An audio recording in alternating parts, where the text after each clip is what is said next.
Welcome to The Explainer. Today we're diving into a really powerful idea from Jorge Majfud's work. What if I told you that a single, simple equation could help explain centuries of political history? Okay, let's just jump right in with a massive paradox, one that has really defined the modern world. How can a nation be a beacon of democracy and at the very same time be a brutal empire? It's a huge contradiction, right? But what if there's a hidden formula that actually explains it? You see this contradiction pop up all over history. Take the United States, for instance. It guarantees freedom of speech in the First Amendment, yet it was also a slave-owning power where millions of people had absolutely no voice.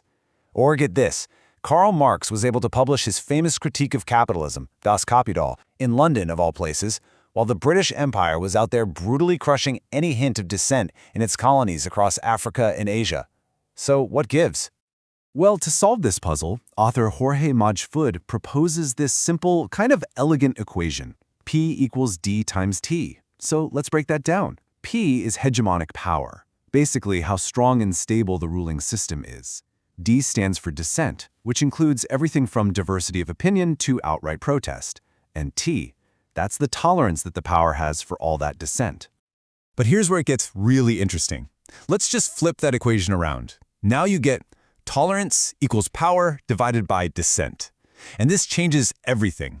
Suddenly, tolerance isn't some high-minded moral virtue, is it? Nope, it's a political calculation. It's simply what's left over.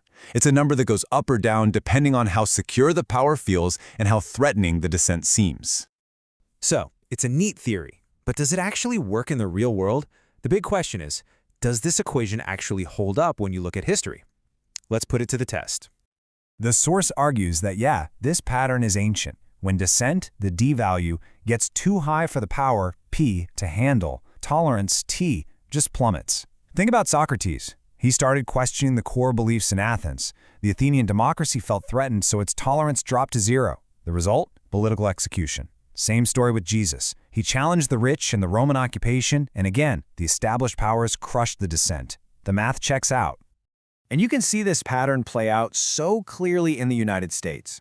Whenever the country feels like it's in a crisis, whenever its power feels insecure, its tolerance for dissent just tanks. In 1798, the nation is young, it's fragile, bam, the Sedition Act. Fast forward to 1918, there's massive resistance to World War I, boom, another Sedition Act. The Cold War heats up, you get McCarthyism, and right after 9/11, the Patriot Act. Each time power is challenged, laws get passed to turn down the dial on tolerance. And this brings us right back to that first big question we asked. See, a strong, stable power, it can afford to allow free speech at home. It actually makes them look good, you know? Look how virtuous and tolerant we are. But out in the colonies, where their control is way less secure and it's constantly being challenged, no way. They can't afford a free press. They have to rely on straight-up censorship and repression to stay in control. Freedom, in this equation, is basically a luxury item. And listen, this isn't just some abstract academic theory. This is a confession from straight inside the machine. And this isn't from some radical critic. This is General Smedley Butler, one of the most decorated Marines in U.S. history. He just comes right out and says it. He was a mafioso of capitalism. He's spelling out in no uncertain terms that these imperial actions were all about raw economic interests. And in that kind of calculation, ideas like democracy and dissent, they just weren't even on the table. The source presents the 1954 coup in Guatemala as a perfect case study. So you have a democratic government, and it starts land reforms. That's the dissent, the threat, because it threatens the profits of a massive American corporation. So the CIA weaponizes the free press. They plant hundreds of articles painting this democracy as a dangerous communist threat. And the result?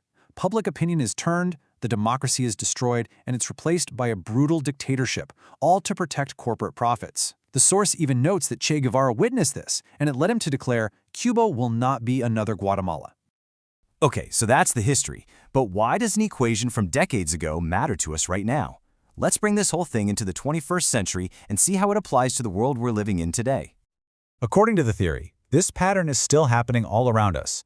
When dissent, the D value, rises around really sensitive topics, the established power, P, often responds by passing laws to lower tolerance, the T. The source points to laws like Florida's Anti-Woke Act, which restricts how race can be discussed as a direct response to growing conversations about systemic inequality. Same with laws limiting discussions on gender and sexuality, or the huge wave of book bans. They're framed as attempts to control a rising tide of cultural dissent. And the source notes the more recent Anti-Semitism Awareness Act, passed amidst campus protests, which broadens the definition of anti-Semitism to include certain criticisms of Israel, effectively lowering the tolerance for that specific kind of political speech. Decades after General Butler, you get this equally jaw-dropping admission from former CIA Director Mike Pompeo. We lie, we cheat, we steal. He says it with a smirk. This isn't a criticism. It's a statement of fact from the very heart of the system. It just hammers home the source's argument that the machinery of power often plays by a completely different set of rules than its public ideals of truth and freedom. So this theory leaves us with a really provocative and, frankly, pretty uncomfortable final question.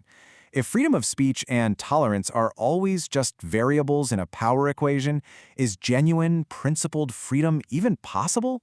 Or is freedom forever just a measure of how comfortable and secure the people in charge feel at any given moment? That's the unsettling thought this theory leaves us to grapple with.